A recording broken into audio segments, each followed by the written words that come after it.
Ajira yako, kipaji chako, biashara yako, kipaji chako, uchumi wako. Niwaombe wazazi wa kizazi hiki cha leo, wazazi ambao tumekuwa mashabiki wa michezo, miaka yote tumekuwa mshabiki wa Yanga, mshabiki wa Simba, mshabiki wa Njombe Mji, tumekuwa mashabiki wa kuwafahamu kina Kaka Samata, kina Runyamira, mashabiki tuliowafahamu kina Philbert Bayi, kina Juma Ikanga, kina Suleiman Nyambui, mashabiki ambao tuwafahamu wachezaji wa basket kama kina Thabiti kwenye basket, watu ambao mashabiki tulioshabikia ndondi tukawafahamu kina Mbwana Samata na familia Samata. Wazazi wa leo hicho ambacho namtegemea kwenye taaluma. Na ndio maana tuna wachezaji wa zamani ambao leo ni waajiriwa. Alikuwa ni mchezaji, mnaona watu kama kina Ali Mayai Tembele, amekuwa mchezaji wa Yanga, lakini ni msomi vizuri, anafanya kazi Wizara ya Viwanda na Biashara. Tuna wachezaji wengi, hata kina Sekiojo Johnson Chambua ni waajiriwa pia wa serikali. Wachezaji kama kina Alphonse Simbu ni waajiriwa wa Jeshi la Wananchi wa Tanzania, kama ambavyo mliwaona kina Kanali Kangaa, kina Meja Philbert Bayi. Niwaombe sana wazazi, usiue kipaji cha mtoto wako katika michezo.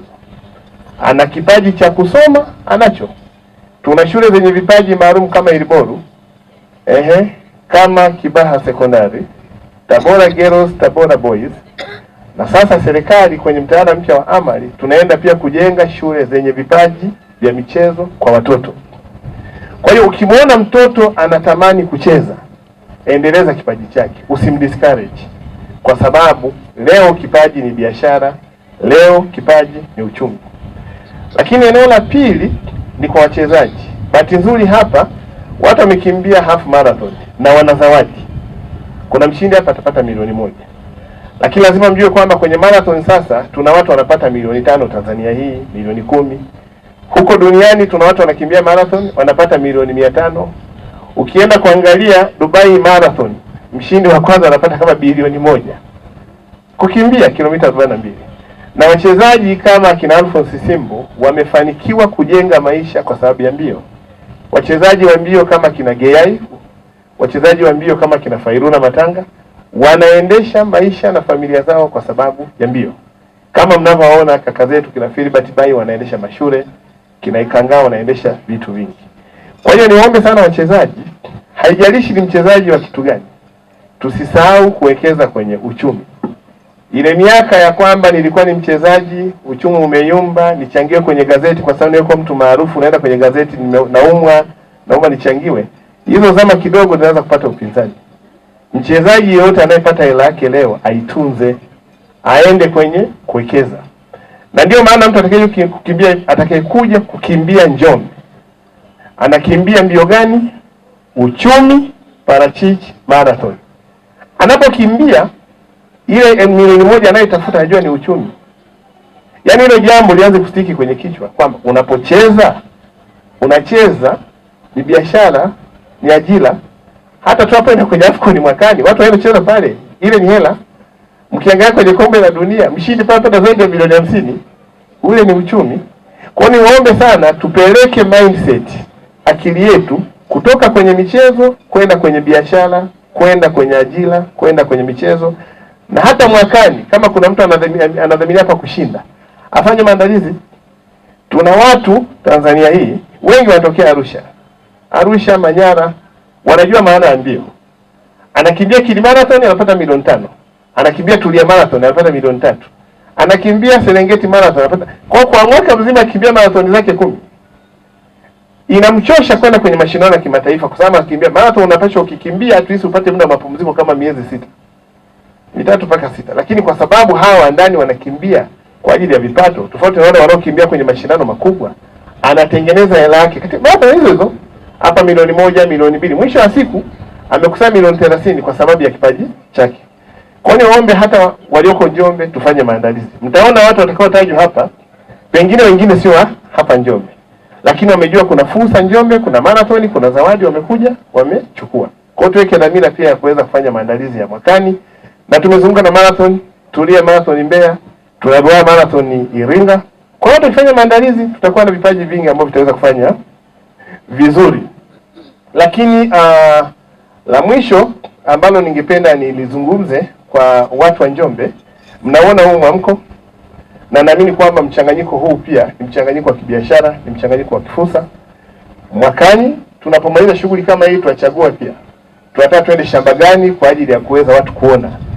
Kwa hiyo tutachagua shamba, tunachoma nyama huko shambani kwa watu wote hapa, tuingia kwenye mabasi, tunaenda finishing yetu inakuwa ni kwenye Avo Farm, ili watu wa connect wanachokifanya. Na bahati nzuri ndio inakimbia wakati ambao mazao yako mashambani na ununuzi unafanyika. Kwa hiyo niombe sana waandaaji, tuliangalia jambo hili kwenye upana sana, namna ya kulifanya. Tuwe na mabanda ambayo yata showcase bidhaa za parachichi mwakani, tuweze kufanya vizuri. Niwashukuru wote ambao mmetenga muda mkaja kwa ajili ya kushiriki mbio hii. Naamini kwamba umekuwa ni mwanzo mzuri, na waliotuona mjini watatamani pia mwakani waweze kushiriki. Uzinduzi wa bwawa la Mwalimu Nyerere, mradi mkubwa wa umeme. Mradi ule kwa watu wa Njombe unazungumza. Watu wanaokuja Njombe kuwekeza kwenye viwanda vya mafuta ya parachichi, viwanda vya kuongeza thamani ya mbao, swali ni moja tu, mna uhakika wa umeme? Kwa hiyo tumepata changamoto nyingi sana ya kukaribisha uwekezaji wa viwanda kwa sababu ya kutokuwa na uhakika wa umeme wetu. Kwenye parachichi, mpaka ninapozungumza leo Njombe tuna viwanda 9 vinavyosaga mafuta ya parachichi, lakini tuna viwanda 6 bado vinajengwa. Maana yake kufikia mwakani mkoa wa Njombe utakuwa na viwanda 15 vinavyosaga mafuta ya parachichi. Maana yake ni nini? Ili hao watu wawekeze, hawahitaji kupata hasara kutokana na mgao wa umeme. Solution yake ni nini? Ni maamuzi ambayo Rais Samia aliyafanya ya kuhakikisha kwamba uwekezaji wa bwawa la Mwalimu Nyerere kwenye ufuaji wa umeme wa maji linakamilika. Bwawa limekamilika na Mheshimiwa Rais ameonyesha uthubutu wa sisi kama Watanzania kwamba tunaweza. Hilo ndilo kubwa la sisi kuondoka nalo, kwamba kumbe tunaweza. Tujivunie bwawa letu, kwa sababu angezindua hilo bwawa rais wa Rwanda tungetukanana hapa. Ona Kagame mambo anayofanya. Rwanda ni nchi ndogo, wamefanya mradi mkubwa. Sisi Tanzania tumeshindwa. Mradi mkubwa likiwa ni bwawa la pili kwenye ukanda wetu wa Afrika Mashariki, kwenye ukanda wetu wa Afrika, limezinduliwa Tanzania. Baada ya kutoa mifano ya bwawa kubwa la umeme Ethiopia, tubebe ufahari wa kutoa mfano moja wa uthubutu wa maamuzi kwa Rais wa Jamhuri ya Muungano wa Tanzania Dr. Samia, lakini na utaifa wetu kwenye mradi huu mkubwa ambao sasa kama nchi, kama alivyosema Mheshimiwa Waziri na Mheshimiwa Rais kwenye hotuba, umeme wetu tunaanza kuuza Zambia, umeme wetu tunaenda kuuza Kenya. Niwatie moyo na kuhamasisha wawekezaji kwamba sasa kama nchi tuna uhakika wa umeme, tunawakaribisha Njombe muwekeze kwenye viwanda. Na kila mwana Njombe ambaye anataka kuwekeza, Mheshimiwa Rais amezungumza mara kadhaa, angetamani kuona viwanda vina mechi vijijini. Kule kwenye vijiji zamani umeme ilikuwa ni taa, mwanga. Leo umeme ni biashara, umeme ni uchumi. Kule kwenye maeneo yetu ya majumbani kule, viwanda vidogo vya kukamua mafuta ya parachichi, viwanda vidogo vya kusindika juisi, viwanda vidogo vya kuhifadhi matunda. Ni lazima sasa tuweze kutafsiri umeme kwenye maisha ya watu wetu. Maana yake ni nini? Viazi vyetu tunavuna vinaharibika, vinaoza. Tunashindwa kuhifadhi parachichi, tunaziuza wakati mwingine kwa pressure kwa sababu hatuna mahali pa kuzihifadhi. Tunakamua maziwa, mnunuzi akichelewa yameganda, umepata hasara. Umeme unakuja kwenye vijiji. Una maziwa, nunua freezer, hifadhi maziwa yako, uza kwenye wakati ambao unahitaji. Unaweza ukajenga sehemu ya kuhifadhia viazi, paki house yako ndogo, mkaungana kwenye kata wakulima wa parachichi, mkaungana mkajenga paki house ya kuhifadhi parachichi zenu, mkauza kwenye wakati ambao ninyi mnataka. Mwezi wa 5 kilo ya parachichi ilikuwa ni shilingi 1,300, 1,800. Mwezi wa 9 kila parachichi shilingi 3,000. Mwenye uthubutu wa kuweza kukaa na parachichi mpaka mwezi wa 9, mmoja anawaika wa kumwagilizia parachichi zake, maana umeme upo. Kwa sababu kwenye hali ya mkoa wa Njombe, kwa sababu ya hali yetu ya hewa, kuna maeneo ambayo sola haifanyi vizuri. Kwa mtu anapata umeme, anamwagilizia, anaendelea kuhifadhi parachichi zake, anazivuna kwenye bei nzuri. Lakini wale wakulima ambao wako eneo moja, wana maeneo makubwa, wakiungana wale wadogo wadogo, wanajenga paki house yao, wakivuna parachichi zao hawauzi kwa hasara. Kwenye viazi, tunavuna viazi kwa sababu hatuna mahali pa kuhifadhi, tunauza gunia shilingi 35,000, 40,000. Unayemuuzia akifika Dar es Salaam anauza shilingi 90,000. Tukiungana, leo umeme umekuja kwenye maeneo yetu, tunasema si wakulima wa viazi, tunajenga pack house, tunaweka cold room facility, tunahifadhi viazi vyetu, tunauza kwenye wakati ambao tunahitaji. Kwa hiyo waombe mageuzi makubwa ambayo Mheshimiwa Rais anayafanya kwenye sekta ya nishati, kila mmoja ayatafsiri kwenye uchumi wake. Mwenye saruni afungue saruni, mwenye sijui kufanya wedding afanye wedding kwenye eneo lake wedding.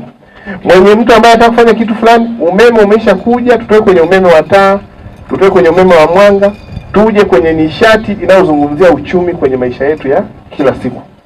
Shehe wa mkoa uko hapa, niombe viongozi wa dini tuzungumze uchumi kwa waumini, tuzungumze uchumi kwenye maisha ya watu wetu, kwa sababu ukiwa na waumini wazuri wenye uchumi, misikiti itajengwa. Sasa tuna wajomba kutujengea misikiti, makanisa yatajengwa, tuna wajomba kujengea makanisa. Kwa hiyo tukibeba ajenda ya uchumi, tutengeneza mkoa wetu vizuri, na tukishakuwa na uchumi tuna maamuzi. Maskini hana kauli. Tukiwa na uchumi tutaheshimiana, tutaheshimika. Wananchi wetu wakiwa na uchumi watapendana, watawapenda viongozi, watapenda serikali. Wakati mwingine wanapata stress kwa sababu ya hali ngumu ya maisha. Kwa hali tuliyoishi kwenye mkoa wa Njombe, wananchi wana nafasi ya kufanya vitu viwili vitatu, na mwisho wa siku akapata haki stahili yake ya hela ya kuweza kufanya jambo. Nirudie kumshukuru sana kaka Mwanyika. Kama kuna legacy ambayo Deo anaiacha, anafanya vitu ambavyo vinaacha alama ya maisha ya utumishi wake, ni pamoja na hii tukio kwenye mkoa. Tunapata tukio la kimichezo na burudani na tuleta pamoja, lakini wananchi wanafanya biashara, lakini wananchi wanafanya burudani. Kwa hiyo tunampongeza sana mbunge, ameandika alama kubwa sana ambayo lazima kila mmoja tuizungumze na tutambe nayo. Mwanyika oye! Mwanyika oye! Mwanyika oye! Na tuendelee kumuunga mkono mheshimiwa mbunge, tumtie moyo. Yeye mwenyewe alibeba uzalendo wa kuja kuwekeza nyumbani. Hillside ingeweza kujengwa Dar es Salaam. Hata alipokuja kujenga hapa watu walikuwa wanamuuliza utarudishaje hiyo hela. Leo Hillside inatoa kwenye aibu. Tunaweza tukakamilisha mkutano wote kwa sababu tuna hoteli nzuri ambayo anaweza kalala kiongozi yoyote, mfanyabiashara yoyote. Watu wa aina hiyo tuwatie moyo. Anakuja anaisha marathon, itaita hapa wageni wengi. Nilikuwa naona watu wanasema, "Hey, leo na wazungu wanakimbia." Sasa wazungu mngewaona wanafanya shughuli gani hapa zaidi ya kununua matunda?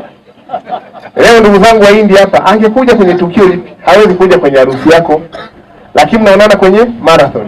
Kwa hiyo kwangu mimi, mheshimiwa mbunge amefanya jambo kubwa sana.